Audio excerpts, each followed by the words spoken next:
एक बार की बात है, एक नवविवाहित जोड़ा नए किराए के घर में रहने आया। घर छोटा था लेकिन दोनों के लिए नया अनुभव और उत्सव से भरा हुआ। अगली सुबह जब वे अपने नाश्ते के लिए बैठे तो पत्नी की नज़र खिड़की के बाहर सामने वाले घर की छत पर पड़ी। वहाँ कुछ कपड़े सूख रहे थे। कपड़ों को देखकर वह तुरंत बोली, अरे ये लोग कपड़े सही से धोते नहीं, देखो कितने गंदे लग रहे हैं। पति ने उसकी बात सुनी लेकिन कुछ नहीं कहा। 2-3 दिन बाद फिर वही हुआ। पत्नी ने कपड़ों को देखकर कहा, ये लोग कभी नहीं सुधरेंगे, इनको कपड़े साफ करना नहीं आता। पति ने फिर सुना लेकिन कोई प्रतिक्रिया नहीं दी। अब यह रोज की आदत बन गई थी। जब भी पत्नी कपड़े सूखते देखती तो कुछ ना कुछ कहने लगती। इन लोगों को कोई बताए कि कपड़े कैसे धोए जाते हैं, वह बार बार यही कहती। एक दिन सुबह जब दोनों नाश्ता कर रहे थे, पत्नी ने हमेशा की तरह खिड़की के बाहर देखा लेकिन इस बार उसके चेहरे पर आश्चर्य था।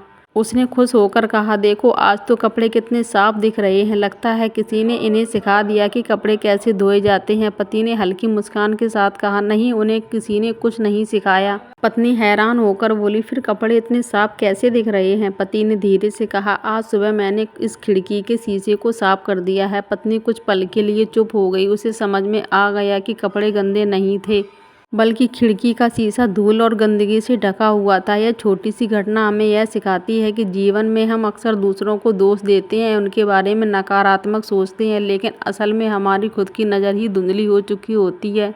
जब हम अपनी सोच को साफ कर लेते हैं तो दुनिया भी साफ और सुंदर दिखने लगती है।